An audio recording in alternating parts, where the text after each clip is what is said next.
What's going on, everybody? Welcome to the Pete and Sebastian Show. As you can see, I am solo right here, right now.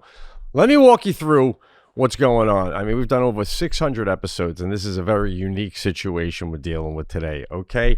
So what you'll hear coming out on one of the next casts, probably after this one, we were about to lay down a show this week, and my wife crashed. Well, she long story short, a plow hit the side of her. She was wrong. Everyone's totally fine. We'll get into it on the cast, but we were literally, Sebastian hadn't walked in the room, but we were just about to start. Patrick hooked me up. I get a phone call, and it's my wife, and I couldn't do the cast. So we wanted to put out a show this week. We didn't want to not have a show. Everyone's got very busy schedules, so we couldn't find any other time. So Cans is behind the glass here. We've been saying we wanted to put together a best of. We always try to put a few of them together at the end of the year. He's like, let's put up a best of. So he found some clips. I thought we were doing a best of the Pete and Sebastian show ever. Then I'm looking at the clips and Cans goes, nah, it's just the best of 2025. Then he goes, it's just the best of 2025. What months, Cans? April through what? January, February, March, and April. January, March, February, and April. So it's a best of the Pete and Sebastian show of a 4-month period in 2025. What a year it's been. What a year it's been. Finishing up the It Ain't Right tour opening for Sebastian was unbelievable. He had that amazing special that's out on Hulu that you can check out there. I taped a special. Well, we're going to put that puppy out soon. I'm excited for. I moved. That was insane. Just a lot of stuff. And the cast is just humming. It is. Can't thank you guys enough for listening. We have so much fun doing it. Long live the cast. Without further ado here, let's get into it. We're going to do a little best of. These are some fun moments we had over the past few months of the Pete and Sebastian show. Thought we'd pull them back up and share them with you. We're going to kick it off with when we discuss the whole Buzz Aldrin, the astronaut, and Sebastian's thoughts about what kind of pull you get having been an astronaut that landed on the moon. Enjoy the Pete and Sebastian show, and I hope you enjoy these clips, baby. Thanks again for listening. This is the Pete and Sebastian Show with Pete Correale and Sebastian Maniscalco. I'm in Germany at a airline lounge. I think it was Lufthansa. I'm in the lounge, and I'm right by the check-in desk. Right? So I'm watching something on my phone or whatever, and I hear a little kind of hubbub behind me. And it's an older gentleman and his wife, and they're trying to check into the lounge, and they're not allowing this man to check in. And I'm kind of like listening, and he goes, no, I checked in on the way here. I don't know why I'm not available to check. And they said, sorry, sir, you're not a member here. And this guy goes, I was on the moon. No way. Swear to God. I swear to God. Now, Brian Regan does a bit about this. It's so funny that I actually lived Brian Regan's bit, right? Yeah. But he goes, I was on the moon. And the woman goes, I'm sorry, sir? He goes, I am Buzz Aldrin. I was on the moon. Now, this guy. It's crazy. What do you think of Buzz Aldrin pulling out the moon card to get into the Lufthansa lounge? I would be like, well, if I let you in there, will you be telling us all about the moon? If he's like, no, I'm just going to sit with my wife. I'm like, well, then what do we get out of it? I mean, if you're going to tell us what it was like, I'll let you in. But, you know. Oh, listen, does being on the moon, right, just in itself, no, get you in? No, if I can't ask you, you know, is there any noises? Is it just silence up there? Is it cold? No. It has nothing to do with the interaction between people. Out of respect. Right. Yeah. Like, no, a lot of people have not been on the moon. Oh, and okay, Brian yeah. Regan's bit goes into this. I'm not stealing Brian Regan's bit, but he's saying he's actually got a special. I was on the moon or something, or something. Great bit. Yeah, about like topping people. You know, like this is that you cannot top that story. Oh, right. I was in the F1 race and I was on the moon. Like, well, you can't like go any further than that. But what my question is, right? If this guy goes to a restaurant, he can't get a reservation. Like he walks into a hot restaurant. I'm sorry, sir, we're fully committed tonight. We don't have a table for you. And he goes, my name is Buzz Aldrin. I was on the moon. Right. No. It doesn't get you in. To get back to the classic Regan bit, even he's setting it up in a way that because everyone's telling stories at a party, you're going to want to hear my story because I was on the moon, right? You know? Like, let me put it this way. You've had Lionel Richie in your house, okay? Now, let's say that you had at this party, Lionel Richie got behind the piano and played some songs. And let's say at the same party, Buzz Aldrin was there. But Buzz Aldrin didn't talk about the moon or nothing. He was just in the corner with his wife eating crackers. Next day, people ask how great the party was. You open him with Lionel Richie did Dancing on the Ceiling on my piano. Or you saying, Buzz Aldrin was there eating crackers. I would start with the Lionel Richie story. Because I'm getting something out of this. I'm seeing a legend sing in front of me. So just because you were on the moon, that in and of itself doesn't hold enough weight unless you got a moon rock in your pocket that you're going to share with us or something. I'll go a step further. Buzz Aldrin shows up in his spacesuit and he's eating crackers he's eating crackers in his spacesuit, and then Lionel Richie gets me out of the thing. What are you saying first tomorrow? The guy showed up in his space outfit. Oh my God, without a doubt. He let us touch it. Even if he had a patch that was on the spacesuit on the moon and he brought that and he passed it around over cocktails. Just give me something, Buzz. Just being there in and of itself, having been there, it's not doesn't get you into an air. This guy couldn't get into an airport lounge and he was on the moon. That doesn't sound right. That doesn't sound right to me. I'm sorry. I don't know, man. I just like, it's like a really long flight. Is it right? I mean, like my wife flew coach to Australia. That's like semi-comparable.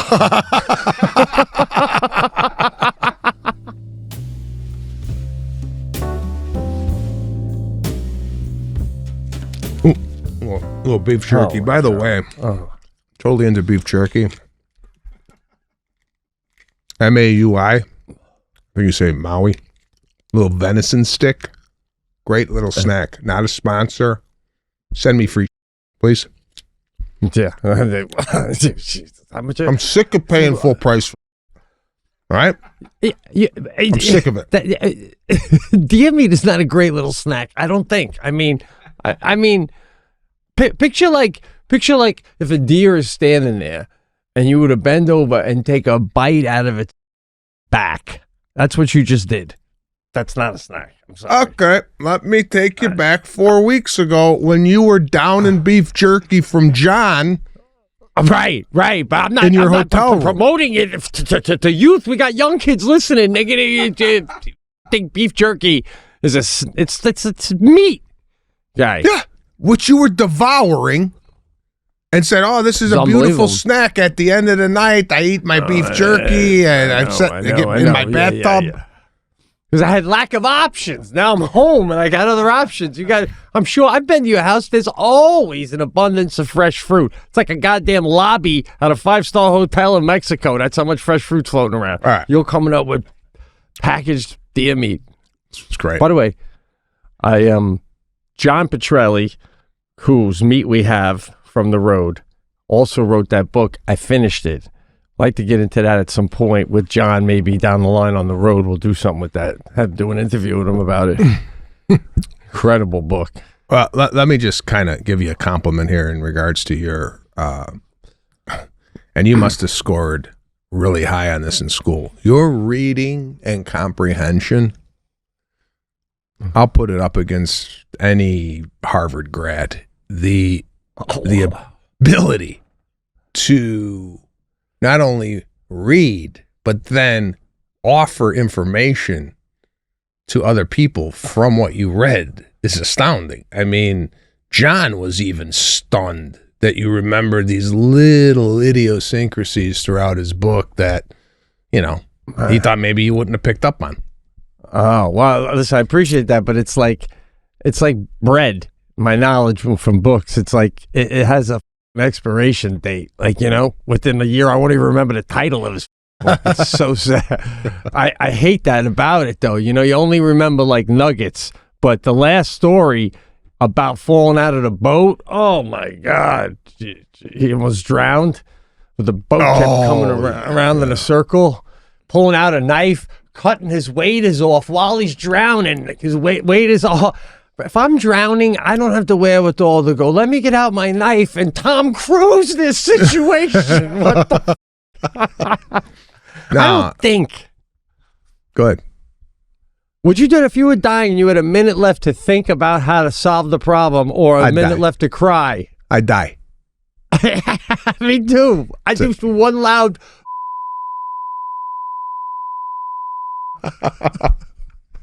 I don't got that mind where I react in real time, going, "Oh, I'm drowning. What's making me drown? Oh, the weights."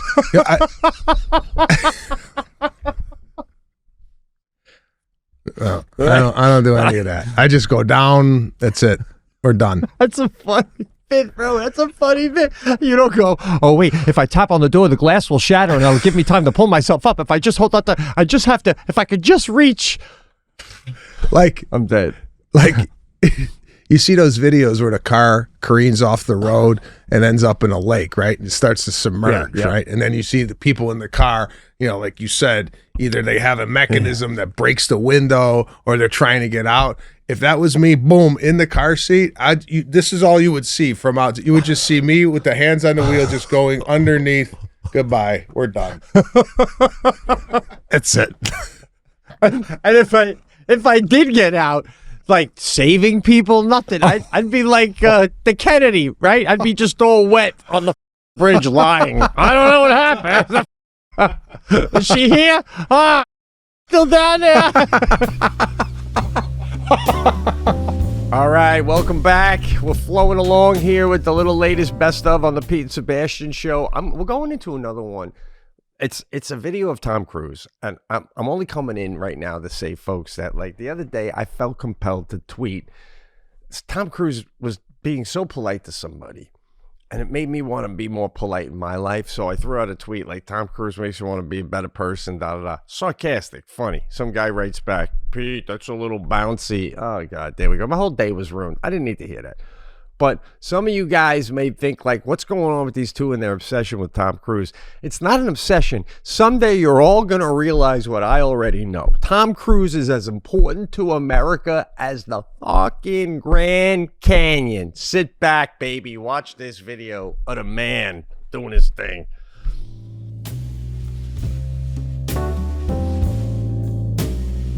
No,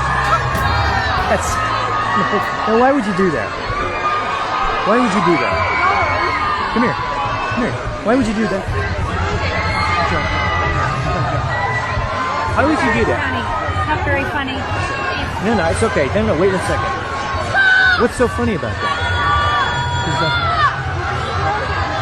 It's ridiculous. Look, you like making less of people. Some of these jokes from before, I'm Maniscalco, but then did you be taken like that? I feel it's something great for someone like. Is it you doing mean things? Really? Hey, no, don't run away. Don't run away. No, I don't care.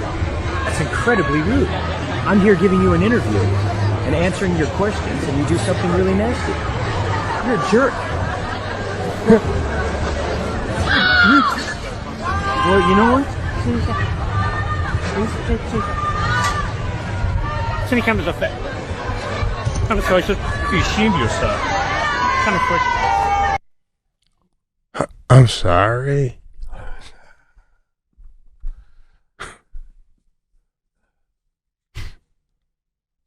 It's beautiful. So beautiful. I mean, the composure, number one. In the moment of getting hit in the face, like he almost in the beginning is like laughing, and then he realized what the hell just happened, and how he focused, and again, the intensity, but the coolness in one. Right. How could you how could you, like, if he would have flipped off going, you mother, totally different. The guy would have ran away, but don't walk away. Oh God, when he said that, I was like, yeah, don't run away, don't want to look at me. And he goes, it's incredibly rude. First of all, he made jerk cool. You know what I'm saying? He's like, you're a jerk. And I'm not gonna lie, I didn't do it, but he's getting me closer. After that clip, I thought about Googling Scientology, how to sign up.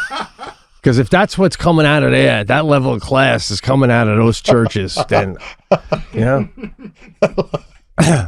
Now, I mean, I've been around Leah Remini. She's one of the most favorite people I've ever met in Hollywood, but there's a reason why they told her to split. She's walking around smoking a cigarette, dropping F-bombs. That ain't no Tom Cruise behavior. Backstage, she's like a blast. But he's like Mr. Polite. I dare to say I'm going to adopt that type of response and behavior when dealing with my kids.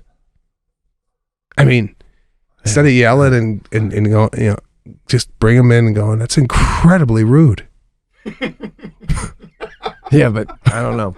You weren't in Top Gun. I'm not listening to you.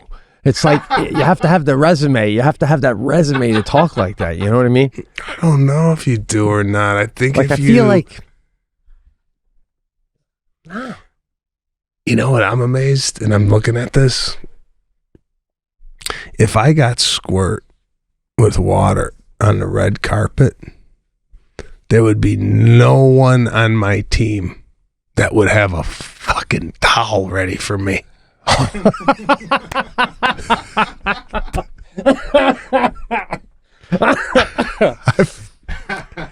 mean, that blue towel was there in less than, I'd say, 40 seconds.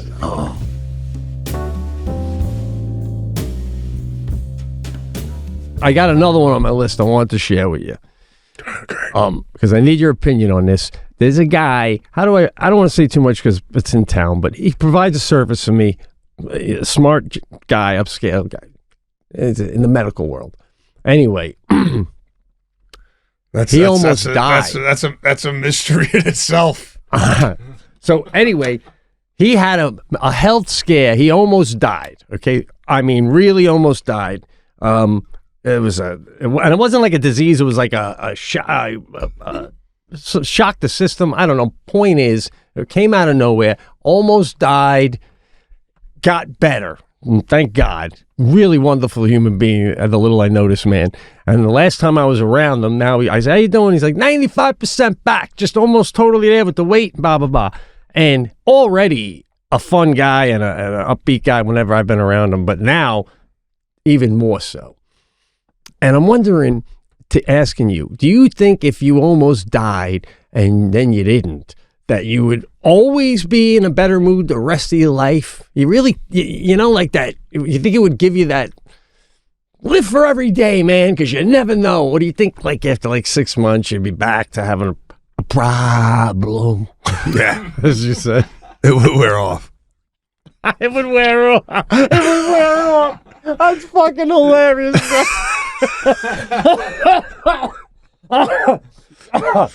Nah, it's like I know a brand I new. almost died. I'm grateful to be back, but it's wearing off. Oh, like it's like a brand new car, right? You get the car, you got the new Tahoe, right? And I'm sure in the beginning, you're like, don't touch the carpet, this and that, the other thing. But there's one thing that happens where you're like, ah, fuck it, you know. Like, if you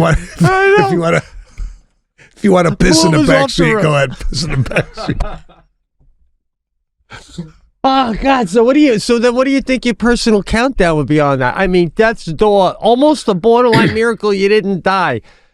How once you're healthy again? What do you think? How long would you just be in a good mood for before you go back to before it would fade? A week. Oh God! A week.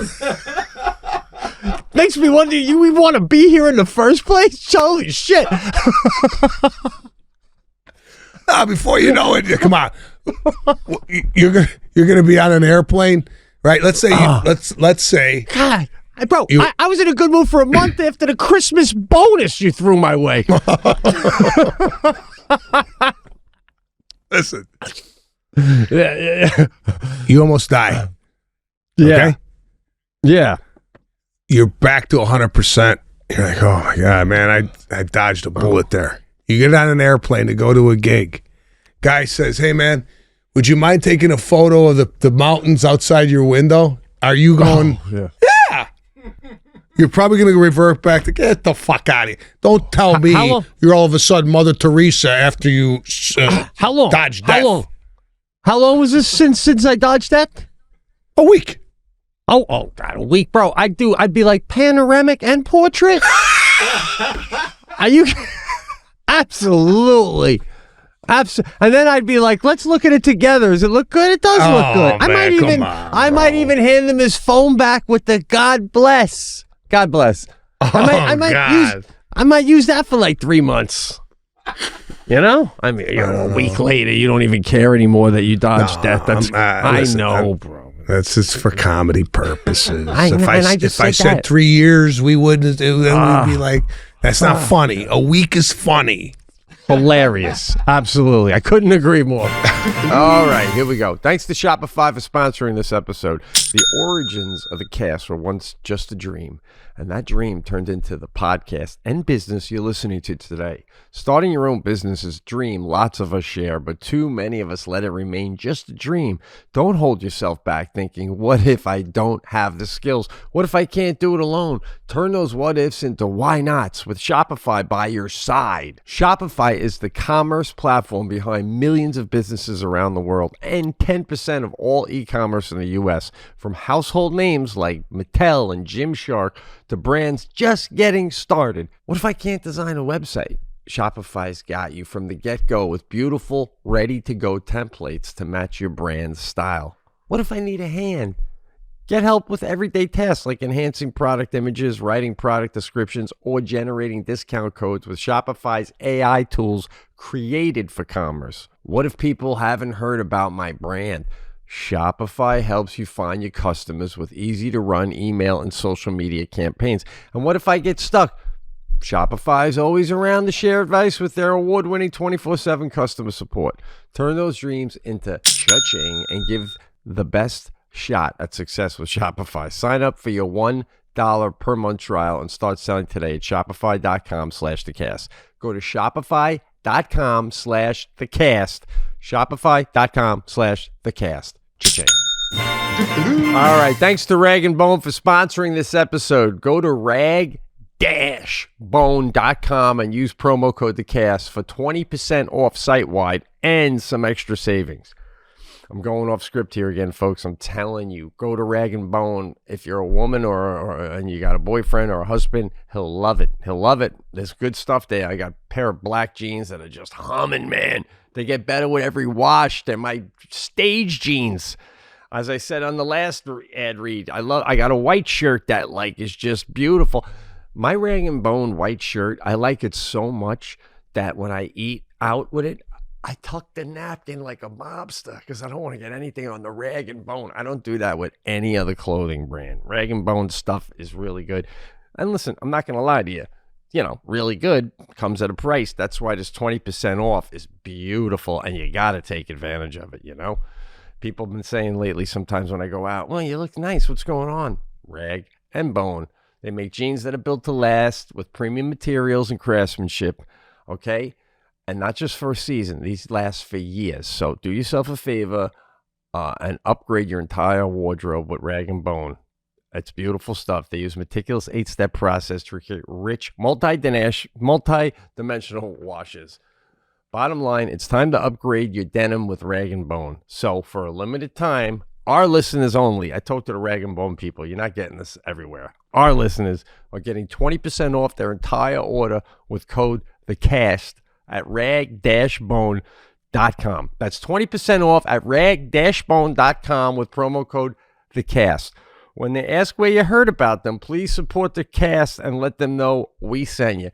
Cans, if you're behind the glass, can you reach out to Rag & Bone and give them my new Rochester address? They should send me some. This read is insane. And I literally bought my jeans. Rag & Bone sent me something. I liked it, and then I went out and bought their stuff. It's very rare that you do that as a cast host. You rarely like something that you get for free and then go get more of it. But Rag & Bone, I'm in. I'm literally a paying customer, and you should be too.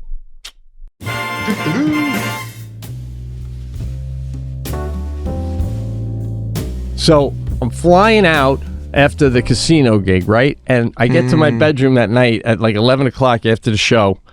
Ding from Delta. Sorry, your flight's canceled. We have no other options. We're going to refund you. That's it. Just leave me high and dry. So I text Lindsay right away. I go, here we go again, man. I know the lady's not available, but, can we text her, I guess, as soon as she wakes up in the morning because I got nothing. So Lindsay, being great, is like, literally 4 minutes later, how about this one? It was a Southwest one. And I was like, that's great. It gets me home at the same time. I just want to get home. And she goes, no problem. But because it's less than 24 hours, I just want you to know you're probably going to have to take a middle seat because the whole thing's sold and that you're going to be like the last one getting on. And I was like, no problem. Just glad to be getting home. So I know I got to sit in the middle. So I get on last. And I'm like, I'm not even going to go down the aisle and look for that. This first time I say two normal people, that's where I'm sitting. And there's a man and a woman, and I go, excuse me, can I get in there? And they both kind of separately, I didn't like their attitude faces about it. I was like, oh, would you guys think you're going to have a middle seat to use as a fucking coffee table? Not happening, all right? Sorry to ruin your little moment. Get halfway through the flight, and he says something to her about, are you going to grab the bag? I said, no, I got the key, you get the bag.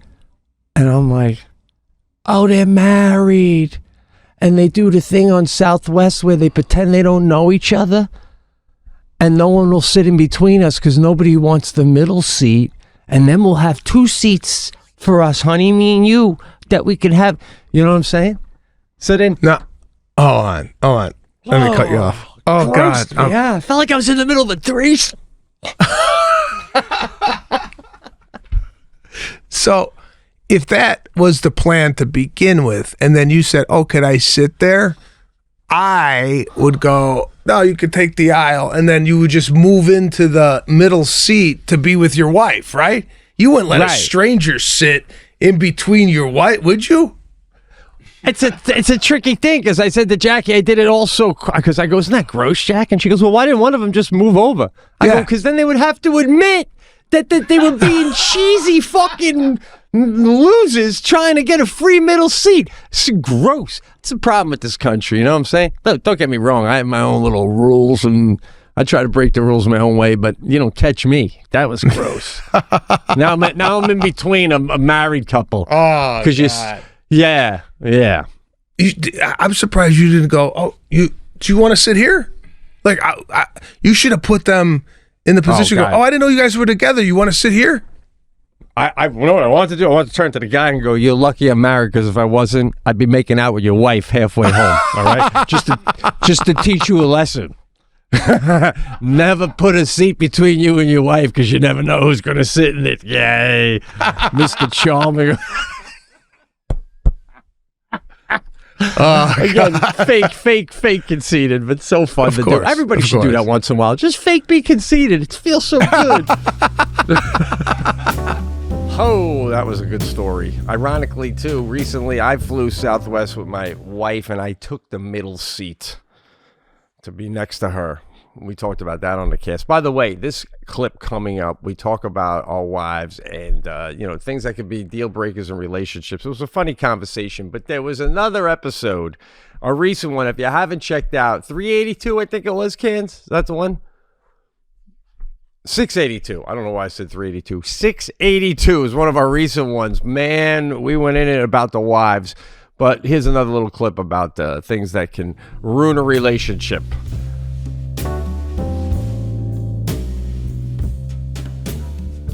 Why is this so hard to understand?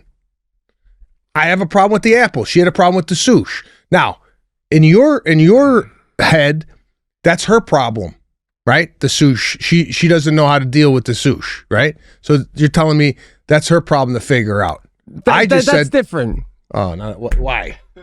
Because that's a personality. That's a thing. A saying. It's a personality thing. It's not like something a little more. How would I put it? Like if you like itch a certain way, or let me just give my example. For me is there's a passing of gas situation. Okay, you know what I'm saying? Like I could do it. I could do it to Jingle Bells if I wanted to. And I will go so far as to say I enjoy it. It's like it's relieving, dude. You know. But I would leave me for that. I'd be like, I can't. Come on with that. So like, but that's something I can't just stop. Like, your ass aches, for example. She must get tired of those. Like every time you turn around, you got a problem with your body, right? Yeah. And you know what? I've taken the notes, and I've stopped complaining about this, that, and the other thing. It's highly entertaining for the cast, though. Well, I mean, that's what I'm saying. Like these little idiosyncrasies that we have about each other is good entertainment fodder of what I do, what she does that aggravates me. Now, there's another thing, and again, there's a lot of things I love about my wife, but they're just not funny. They're just not funny. I get it, dude. I get it. Of course, you're a great husband. Of course. So, Lana has a problem finding stuff, I've noticed. Like I'll ask her, or she'll go, "Can you get me the nail clipper on my sink top?" Whatever, right? I'll go to the sink top, it's not there. And then I'll go, "It's not here." She'll go, "Oh, it's in the third drawer." I'll go, "It's not in the third drawer," right? Now, if I tell my wife, "Go give me my comb," it's in the top right-hand corner of the second drawer from the top, right? And boom, there it is, right? Now, it's a scavenger hunt when she tells me to go get something because it's never in the place that she says it is, right? Yeah. Now, right. like, again, all I'm looking for is to be heard. Well, I'm hearing her. There's it's an interesting thing with what you're saying there with the looking, because first of all, I'll give you two. My wife's descriptions suck. She'll be like, "I said it was on the white shelf," and I'm like, "It's not even white. It's red." And she's like, the outer edge is white. You know what I meant? The outer, So I agree with that. But the other thing is, how many times are you expected to go where she told you to go to look for the nail clipper or whatever it was you were talking about, and it's not there? Just keep going, or after the third thing, do you do a walk away and go to her? You regroup, give it some more thought, get some more intel on its location, and then send me back out like a drone again. I go 3 times. If it's not on the counter, I go to a drawer. If it's not on the drawer, I go to the floor. If it's not on the floor, I leave the room. Done. Sorry, you go get it. See, this is sitcom writing right there. That's why I love sitcoms. That's the opening scene. We have a funny scene, then the credits roll. That's the opening scene. She's down there, you're up there. "Can you give me the thing?" "Not there." "Can you give me the thing?" "Not there." You're down to your last one, baby. Think wise, right? Yeah. So someone throws this in. Now we got the whole scene. Boom. We go out. We go to the craft service table. Let's get some coffee. How's it going? Writing going? We got the opening scene. It's hilarious. And then the fucking network people read it and go, "We don't understand though. Why would she need the nail clippers at 6:30 in the Oh God, here we go." Oh God. Oh shit.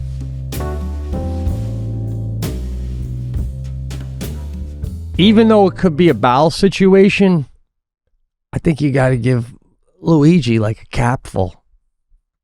little bit, little taste, you know, of the eggnog. Yeah, guy. Come on, bro. You'll shit the bed. A tiny, just a dogs love ice cream. We go to the ice cream place, and they have little dog bowls for the dog to have ice cream.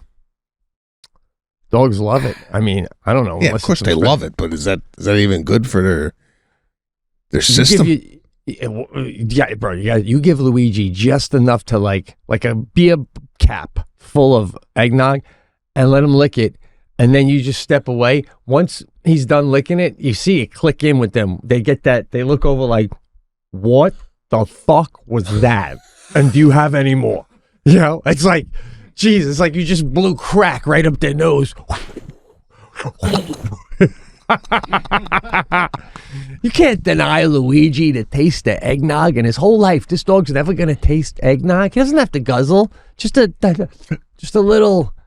Let him know what some of these things are out there. You know. Yeah. No. I gave. Oh, by the way, bro, did you do this yet?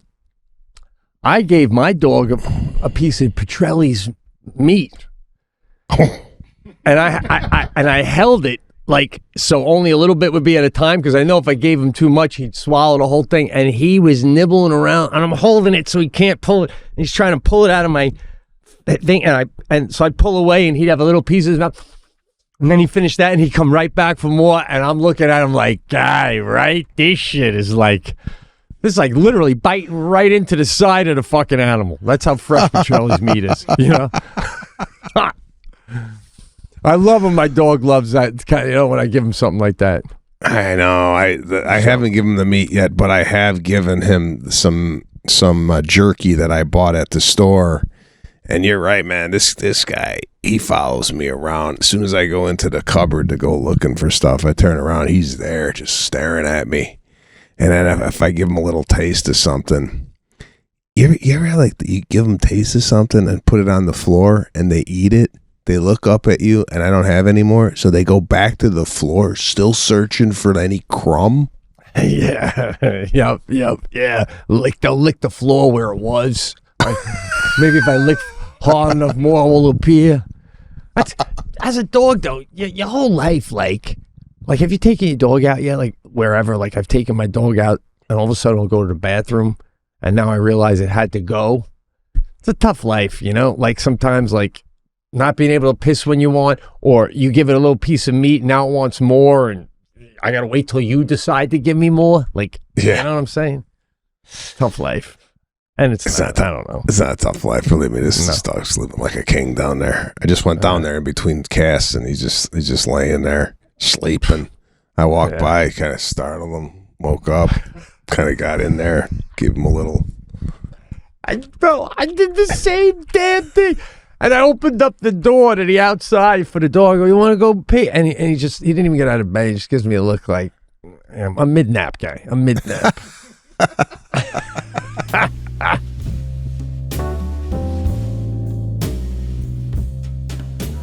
I have a problem when I go in my office to write or read a script or like something I'm working on like that.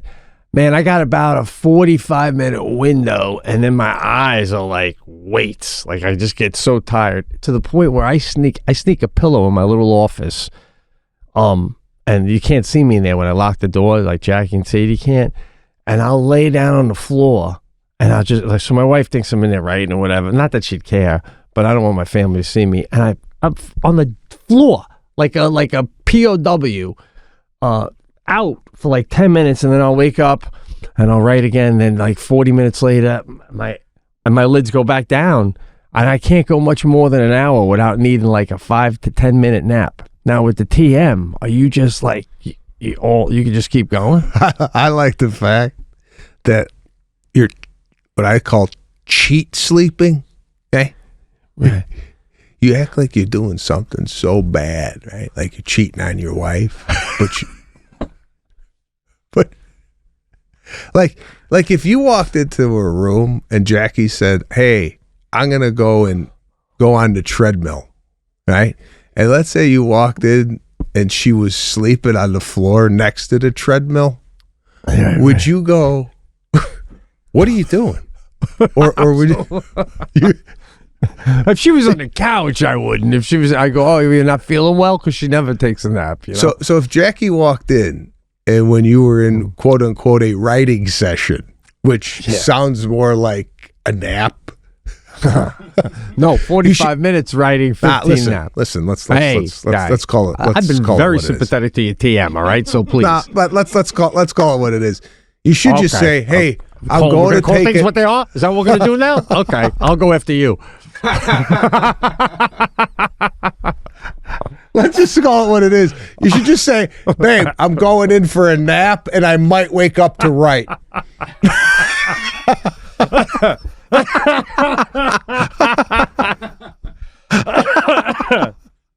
Rather than I'm going to write and I might take a nap periodically. So listen. Oh, yes. Sadie goes, Dad, why do you lock the door? Because I don't want you to walk in and see me on the floor like I've been kidnapped by Al Qaeda. All right.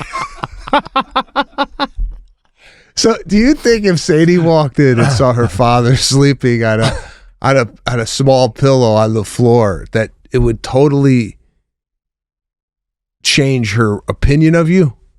Yeah, I grew up, and I think you'll find this too, okay? My dad, my whole life, I don't think I ever saw my dad nap, and I saw him cry like once, maybe twice. And I think you grew up similarly. I feel that guys I grew up with, friends of mine, who have seen their dad nap from time to time on the couch growing up, they don't have the level of respect that I have for my fucking dad, because I've never seen that. Never come home, see my dad with a fucking Afghan up to his chin, watching reruns of Abbott and Costello because it's snowing out. Get the fuck.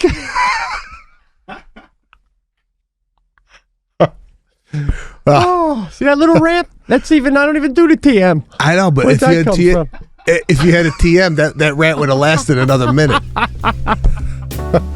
All right, guys, welcome back. Hope you're enjoying the Pete and Sebastian best of the first 4 months. Cans just reminded me in my headphones, the first 4 months of 2025. Listen, we just put together some great clips, some fun clips of 2025.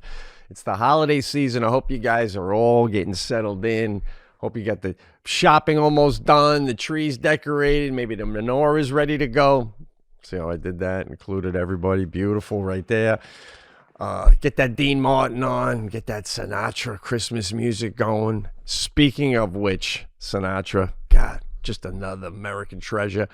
This was a funny conversation we had because a cast listener, and we always appreciate you guys throwing us information, sending us a video or an article or something that might spark something. And a cast listener sent this to me, and boy, did we have a ball with it. We had a nice conversation discussing Frank Sinatra's Rider.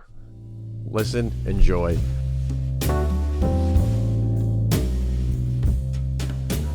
Somebody sent us, which I thought was so cool.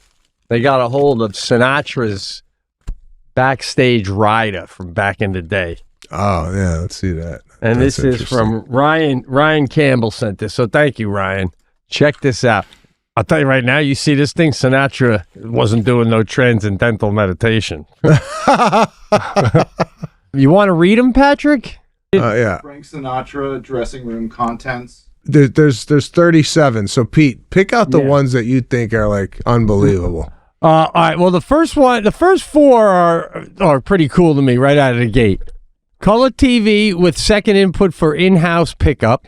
Upright piano is number 2 for the dressing room. I guess, what is that, warm-up, bro? Yeah.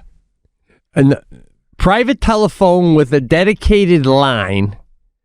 And then this is number 4 is just beautiful. Ready for this, folks? 1 bottle each of Absolute Vodka, Jack Daniels, Chivas Regal. Is that how you pronounce that? How do you pronounce the 4th one? Corsivo? How do you pronounce that? Corsivo. Cavassier. Cavassier? Okay. Corsivo. It's a house. It's a city in where's Kosovo? Kosovo. Yeah, all right, God, how quickly we forget somebody misspelled similar like 5 minutes ago, but all right. Then we got a bottle of red wine, a bottle of white wine, and a bottle of Beefeater gin. Between that and the piano, I think Sinatra had parties in the green room, like full-on parties, man. Definitely. But then, bro, then number 7 or 8 is a fruit bowl. Like, well, what is he having? Like grapes in between? Like, it doesn't make sense. Like, what's he doing back here? A gallon of spring water for tea? What? 12 wine glasses, 6 rock glasses, a double burner hot plate. What is he making? Fucking grilled cheese sandwiches, bro? This guy. Look at it. Look at bro. Read number 35. How beautiful is that? One carton of Camel's no filter. Jesus. God. That's what, 20 in a pack, 10 backs, 200 cigarettes, this guy. 6 boxes of Kleenex. I'm reading this over. Bowl of pretzel shit. Bro, I'm liking the 12 rolls of cherry lifesavers. That sounds like a nice touch. That reminds me of how they always have 3 of those. What do you call those suckables? They always have them on the stool for you right before you go out. Halls. Bro, I didn't even see this. Number 12 on Sinatra's list. What? 3 cans of Campbell's chicken and rice soup. This guy's eating soup? I'd love to know that. The Campbell's soup. Like, is that like for the driver? Like the guy in the bus? Here's one. 2 bars of Ivory soap. That's the one. What's that? That's the one I wanted to see. That's a man right there. Bro, I love Ivory soap. It's the only soap I've ever used that when I'm showering, I'll hold. Do you ever just take the bar and I put it under my nose like it's cocaine? Like, oh, God. I fucking love the smell of Ivory soap. Bro, oh my God. I've never done that. I've never done that. You've never done that? No. Oh, God. But the problem with Ivory soap is, I mean, the eczema comes out like insane. You buy Ivory soap, I got to lather up, which I haven't touched Ivory soap in years. I can only use Dove on my skin. Sinatra was such a man. This guy's drinking hard liquor, showering with Ivory soap. He's probably using it as shampoo. Smoking a carton a day. This is nothing like Seinfeld's TM rider, I'm sure. No, bro. I'm looking at 6 white bath towels. How many people are showering in this place? I know, man. I think Sinatra's got a show at 8 o'clock. I think he gets there at like 6:30 in the morning. Yeah.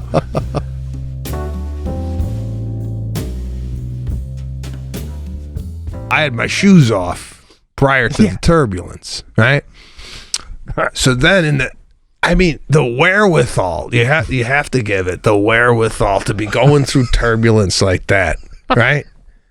And to think, okay, if we crash, now it's sub-below temps out there. If we crash, and in some miracle I happen to make it, right?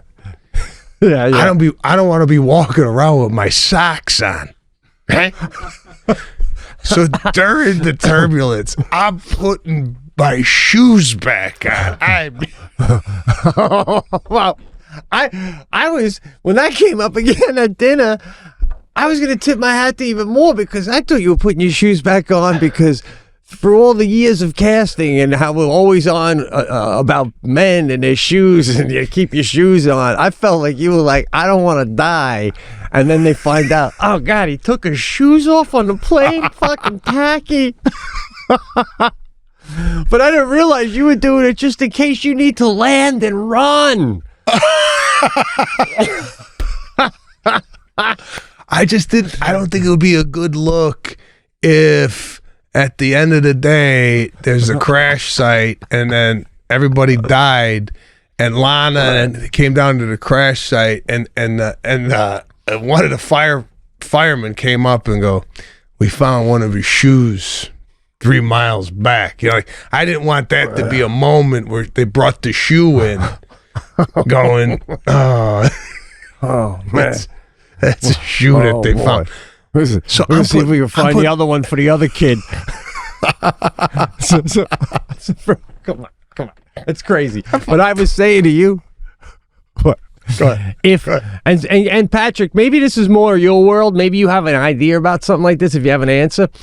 But I was saying if I had like someone had a backyard a couple 100 yards or half a mile from the crash site, like when that Philly plane went down and stuff went through the diner. So someone finds one of your sneakers in their backyard, and then they go online and see the last show you did was earlier that night in Green Bay, and you're wearing the same sneaker. I got one of the sneakers that he was wearing the show the night the plane went down. What do you think you get on the eBay for that in an auction? $3. Nah, man, you're not alive anymore. It's a huge, bro. It's some like Buddy Holly shit. $4. Shit. Well, at least they get 4 for you. I was telling everyone else I didn't want to die with Sebastian because he'd hog all the ink. I told John we'd be the article would say, and there were 6 others. All right, guys. Again, still with you. Hope you're having a good time. I know I am. I wanted to say something before this clip started because it already happened again this year. You go to someone's house, holiday season is right upon us, right? You go in, you can't wear your shoes inside, so now you're walking around in socks. You might not want to walk around in socks. I brought slippers once, and boy, did Sebastian give me a mouthful about it. But this is the great slipper debate. Sit back and enjoy. And again, happy holidays. Get the eggnog going, man. Light the fire. What are we doing?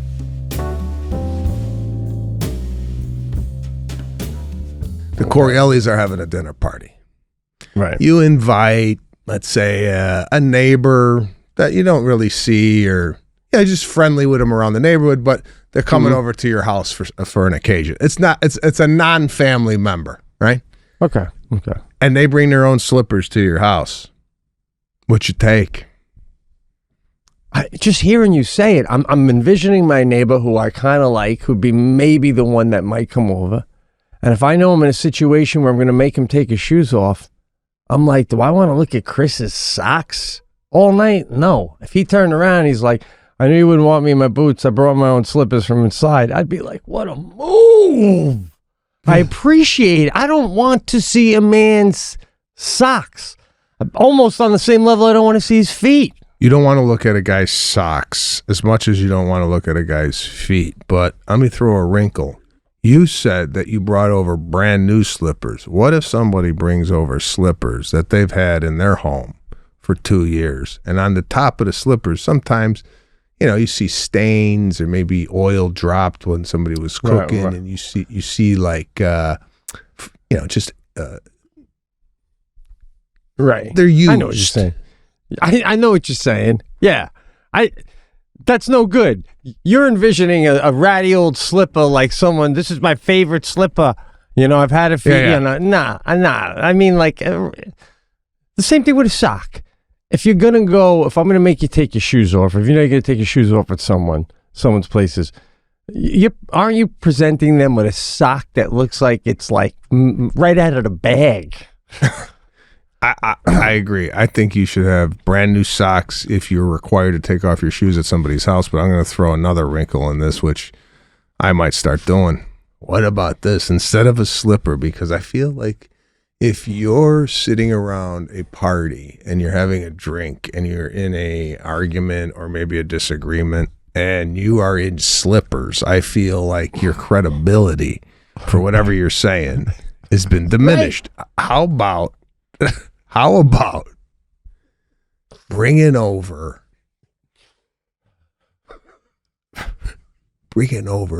brand new shoes? Like, you only have you have shoes that you own. Okay, this is it. You go to our house. They're like, "Could you please take off your shoes?" And you go, right. "Yeah, I'm just going to put my indoor shoes on." And they're like, "What?" Yeah, I carry around indoor shoes whenever I go to somebody's house because there's no way I'm going to walk around your house in slippers or socks. What do you think about having Got a problem with that.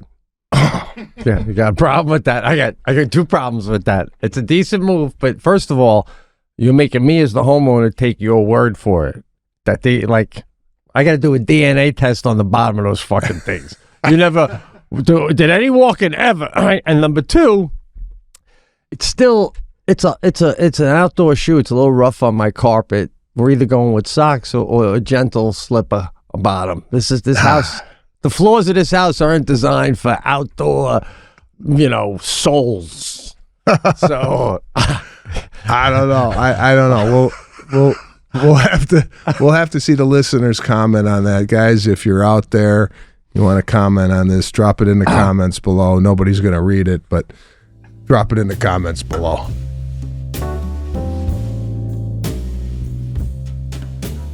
Can you look up if the Pope is making it, and don't tell me if he's making it or not.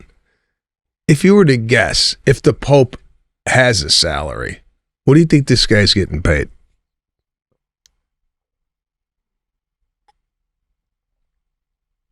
I don't think he does. If he does, I'm saying like I'm going to do one of them traditional things like a dollar, right? Nothing. Okay. So if the Pope wants to go buy a car, is it on the Vatican? Like, how does this guy... Where's he driving? It's a job till death, bro. When is the Pope ever going to take his car to the 7-Eleven for a fucking Slurpee or something, you know? Okay, he wants to buy a what? A suit. That's what I'm saying. Who owns a suit shop that's going to charge the fucking Pope?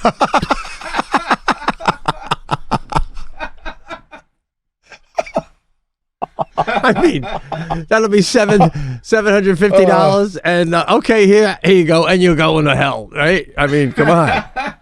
Okay, here it is. The Pope does not receive a salary. Instead, the Catholic Church covers all of his living expenses, including food, travel, housing, medical care, from the church's funds. Okay, but what I'm saying is the Pope does not have personal assets or bank accounts. He cannot spend the Vatican's funds for personal use. So how's this guy? This guy wants to buy a Nintendo Switch or an iPhone. Where's that coming from? The Vatican? I think that's it. He just has to say, get me that, and they get it for him. Yeah, it's coming out of Vatican fund. Yeah, but it said no personal fund. Vatican funds cannot be used for personal use. Well, I mean, that makes no sense. Then he's got to. Okay, hon.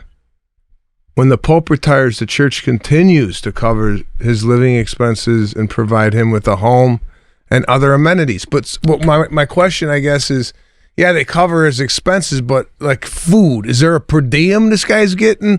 Or if he wakes up, he goes, you know what, I want to go to the best Italian restaurant in Rome, set it up. And do they go, Pope, that don't fall under the church's right expenses? Great questions. You got to go. Have you ever seen the Pope at a restaurant? A photo of the Pope, just like, at a fucking Nobu? Is that a thing? Is he allowed to do that? Hold on, we have another. These are great. You got to get that. This is what we got to ask the lady. We got to remember these. From what I've earned, Popes earn a salary of $32,000 a month.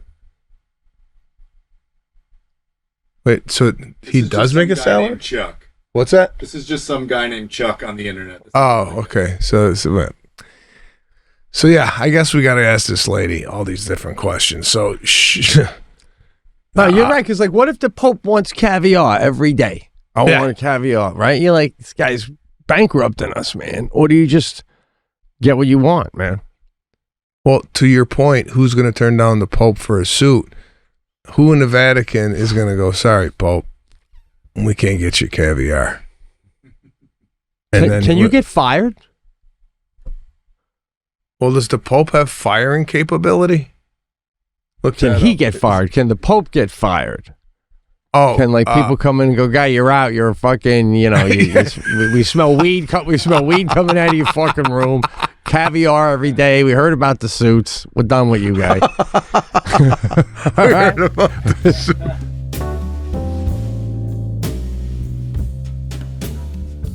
how was re-entry back into the house? Now, I equate it to an astronaut, right? Yeah. Been up in space for a while. Come back down to Earth. For me, take some time to acclimate to the new surroundings, right? I've been floating in space for a while. I got to get used to putting my feet on the ground here. Yeah. At the house. So, do you come in hot and are you right back into the family, or is it like Daddy's home, he needs a couple hours to readjust to family life? Right. Well, I mean, it's interesting. Like, can you recall your first encounter with Lana? Is it a big hug and a kiss? Is it more of a welcome back? Like I came home late on Sunday night. It was about 11:30. She was still up, but I had said to her, "I'm going to sleep in another room because I didn't want to. I didn't want the kids get up, and then I didn't, I didn't get any sleep." You know what that sounds like? You know what that sounds like? I'm going to sleep in another room because I'm used to sleeping alone now. That's some fucking rock and roll. That's not good, guy. That's somebody, Robert Plant, coming back from a 2-year tour. You get in your own bed. You slide right into your own bed anytime. No. Generally speaking, if I come home late at night, I generally just go into another bed. I don't want to really wake Lana up, and then I don't want to have the kids come in at 6 o'clock. I need to come to. So I'm in this other room. Lana texts me at 6:30. Kids are up, want to see you. And of course, I want to see them. I'm up. I don't even know why I even bother with the other room.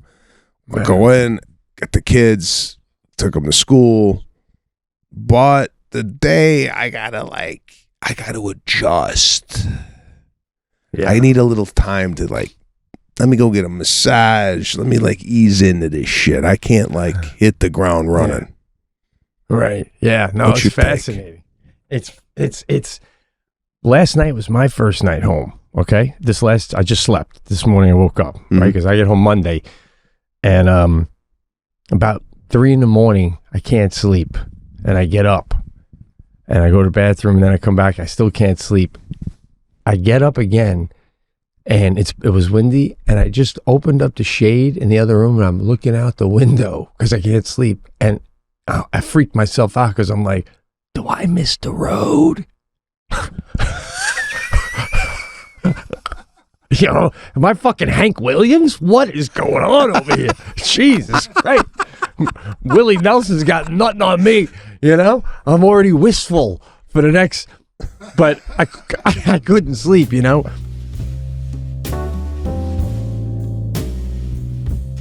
And I can't say it's about all men, but I know with me, and I feel like it with you too. You're like the fun thermometer in the house. You know what I'm saying? Everybody in the house is only as fun as the thermometer is set to. You know what I mean? Other people, you're in a bad mood. That's too bad. I'm having a fantastic day. But I feel like my wife and my daughter, if I'm even an ounce of not myself, they're like, "Oh, what's your problem? What's your right?" Because I'm the thermometer. I said it. No, that's a great analogy, the fun thermometer, and I saw that this Sunday. Yeah, so Sunday, right? Mm-hmm. And I have a hard time. It's like Superman coming in from where did he live? Where did Superman live? Krypton, right? So I feel like I don't know why I turned to him for Superman. I feel like you know exactly why that. No, you know what? I feel like Patrick might have a Superman figurine on his shelf at home. Okay, but it's a collectible. That's what they're right. that somehow that makes it okay. But okay, you're coming from Superman's home planet. I feel like when I'm on the road, I'm on Krypton. Then I hit home like Superman did when he was a baby and he's in the crater. Remember?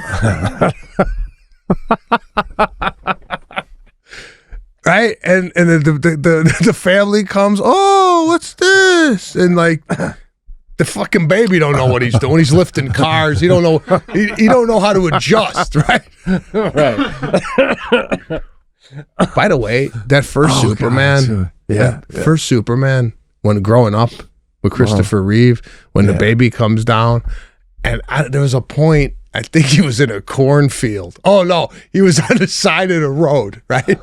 Right. Running, and he was running faster than the car. Was his father in the car? Do you remember that when he was The Earth Dad. Earth Dad was in the car, right? Christopher Reeve's in his teens. Yeah. And I think look this up. I remember that's kind of the first. I think he's on the side of the road running about 80 miles an hour. And the father's like, holy shit, we got a prospect here. I remember that as a cornfield. It was like real middle of nowhere. Yeah, man. Okay, so I feel like I'm not comparing myself to Superman. I'm comparing myself coming from one planet and entering into another planet.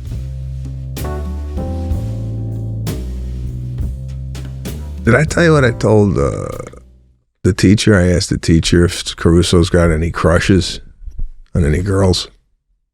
No, what'd she say? I just threw that in there just to like, sometimes I feel like, there needs to be a little levity in the conversation. Talking about like parent-teacher conference. Don't you feel at the parent-teacher conference that you have to be slightly funny just to let the teachers know that this is why I'm not here a lot? Yeah, exactly, right. I've actually missed them. I miss them, which sucks. I hate when I missed the past 2 years. I missed the parent-teacher conference. Oh, wow. Yeah, no, I like to be there at the parent-teacher conference. Well, I mean, they're young, but now we're starting to get into like Serafina was, having trouble spelling, right? Some words. So I cut right to the chase. I go, okay, where does this fall? You got 30 kids in here. Where is she with the spelling? Is she in the middle? She's like, she's in the middle to lower end, Okay, that's all I needed to hear. I just said, don't tell me she's having trouble spelling a few words. Tell me how she's ranking amongst her peers so I could tackle this head on. All right? That's all I had to hear is lower than the mid, and now it's flashcards every night at the dinner table. Right. Well, if she goes, she's the worst speller in the class, you'd be like, okay, no. She won't be by Wednesday. All right? Trust me on that. Dude, I walked in the door when I got home Monday, freaking walked through the door, Sadie hugs me and goes, I got a 90 on my math test. I'm fine with that, but Mom's mad. Right? And then I walk a little further in and I see Jack in the kitchen. She gives me a hug. She goes, she got a 90? And I go, yeah. And she goes, Ma, a 90's, it's like good. It's better than most. And I'm like, what do we tell you, Sadie? Better than most ain't good enough around here. It's got to be the best. I go, you did it yesterday. You did the mock test and you got everyone right. You knew how to do it, right? She goes, yeah. I go, so you know how to do it all, right? Yeah. Did you feel like you got everything right on the test? Yeah. I go, so you're not pissed that you got something wrong? You don't know what it is? I go, that's mediocre. Not caring. That's mediocre. If you cared, you'd be like, God, what did I get wrong? I need that test back. And I literally just walked in the door after being delayed. My flight was delayed 7 hours after that whole freaking thing. And I'm right in it, baby. Right in it, man. So, because these kids, what? That's how she responds to that. If I came home with a 90% on my math test as a kid, we'd go to Great America.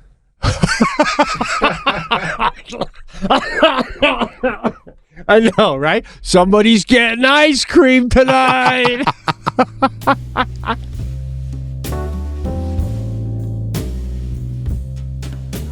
Let's look up skin cancer and where does that rank in deaths? I have to say, too, because you're a humble guy who won't say, folks, this is 6,500 seats, 4 shows in a row, sold out. It never ends, man. It was so fun. That was a great crowds. It's unbelievable what you're doing out there, bro. That was a lot of fun.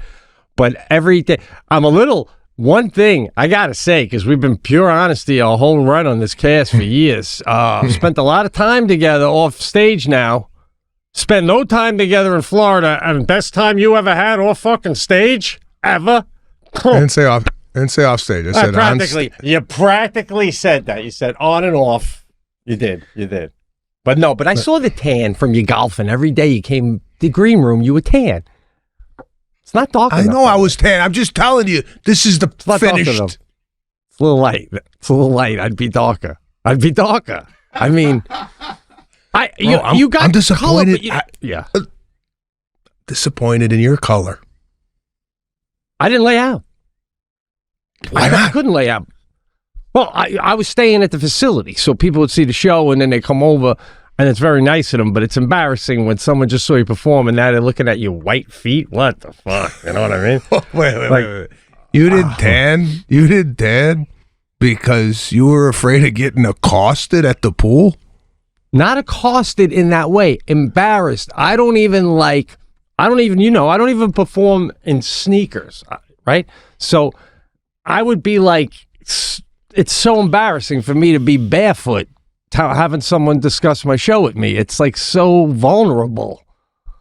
So I feel, let's say if you ever saw Billy Joel's feet, would that ruin it for you? I wouldn't even go up to him if he was barefoot. I wouldn't even go. Even if they said Billy Joel's calling you over for a daiquiri at the bar, at the outdoor bar, I'd be like, is he going to put on sneakers? Because if not, I'm not going over. So I'm grateful for every single time if someone says they enjoyed the show or they love the cast. Come on. You know I am. But I'm just embarrassed with my feet situation. I get it. And I feel if you see your favorite entertainer or celebrity and they have no shoes on, it completely ruins it moving forward how you view them as the entertainer. Like if I ever saw, I couldn't say, like if you saw Frank Sinatra in a beautiful Italian loafer, would that ruin it for you? A loafer, no, but honestly, I'm really not comfortable seeing my heroes in shorts even, man. Even the shoot, it's like, I like to think my heroes of rock and roll wake up and pour whiskey into their coffee and light a cigarette, and that's how they live. I don't want to see the lead guitarist for Aerosmith jogging. What the fuck? You know what I mean? Like, and I know they do, but I don't want to see that, I want to see Slash doing crunches in the gym. Axl Rose on the treadmill. I got 10 more minutes. Then we'll get a smoothie.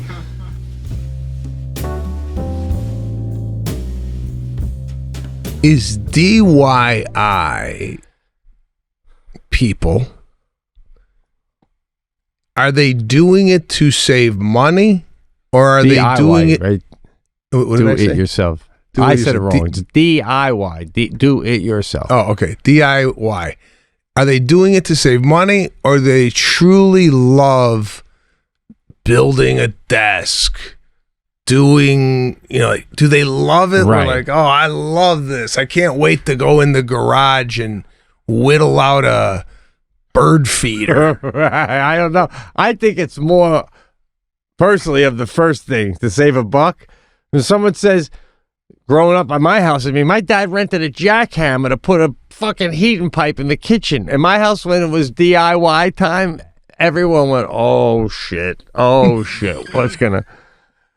and that ain't for the fun of nothing. That's to save money. And that's a world too, man, where your family grew up. Your dad did a lot of stuff too, didn't he? Well, yeah, I didn't do as much stuff as my grandfather. I feel like the DIY kind of dwindled with each generation. But what I'm saying is, does your father-in-law, it seems like he loves to do stuff like this.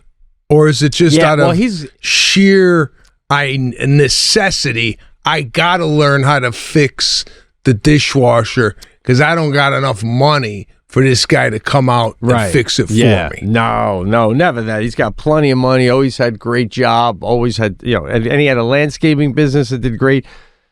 his motto was, why get a guy? We'll do it ourselves. It's easy. I'll show you how to do it. And that's the thing, though. He was great at everything. Almost, usually, the only thing he didn't mess with was cars. And he wasn't into going, he's not into heights, like trees, cutting trees way high, all that kind of shit. But everything from welding and whatever else in between, yeah, he's like, we'll do it ourselves. We'll have a beer afterwards. We'll do it great. It'll be nice. So, and why pay somebody when we could just do it? That was his motto. But not like, but when Jackie and when I would come home, then it would be more like, you know, well, why are you gonna like? If I got a hose, why would you get that hose? You know, they have the other hose for half the price. That's all you need. You're not gonna do much with the hose. It doesn't matter if the hose, you know. And you're like, I don't want to tell them I got this hose because I like that it's yellow and black, you know. Because like, so it's that kind of stuff. It's the best way to put it. Okay. Mentality. That they grew up that way. You know what I mean? You save a buck. Got it. So let me ask you this: is DIY another name for cheap? No way. Totally disagree. I've done a lot of DIY projects on my property. I actually just went outside in between, right before we started the cast, standing on the patio I put in with my father-in-law, the stone patio. One of the most back-breaking things I ever did, but I was ripped that summer. We were casting. And I still stand out there, and now because it's getting warm, it was a warm day today, I'm like, man, it's just nice. I can't believe I put this damn thing in. It's great. Instead of going, what was the guy's name? Was it Ken? Was it a Ken? No, see, I did it. And it's great. Okay. There is a level of accomplishment when you put together anything. Could be a patio, could be something as small as putting together a bike for your kid. Put that last screw on and go ahead, take it for a spin. And they get on, and you're like, wow, just an hour and a half, and now my kid's enjoying what I put together. Okay? Yeah. So there is that level of like accomplishment and ownership that you have when you do something yourself. All right? But I think there's a fine line between that and yeah, but like it's a DIY world out there, guy. Once you get out of the I'm just saying, in my experience, the DIY and the cheap go hand in hand based on the people I know. Do you do any DIY? Any?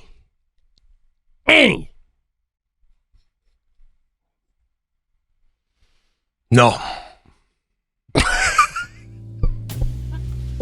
Well, we laughed, we cried, we didn't stand up and cheer. I never got that too, right? When the movie review, we laughed, we cried, that we stood up and cheered. Who the fuck stands up and cheers? Anyway, we had a good time. I had a good time. I hope you guys had fun listening to some of those clips from early 2025.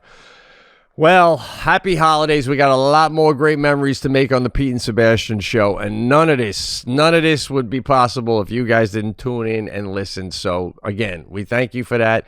And if you want to hear more of us or hear us without commercials, like I said, you go on over to the Pete and Sebastian show on Patreon. Very easy to find us. We'll be there.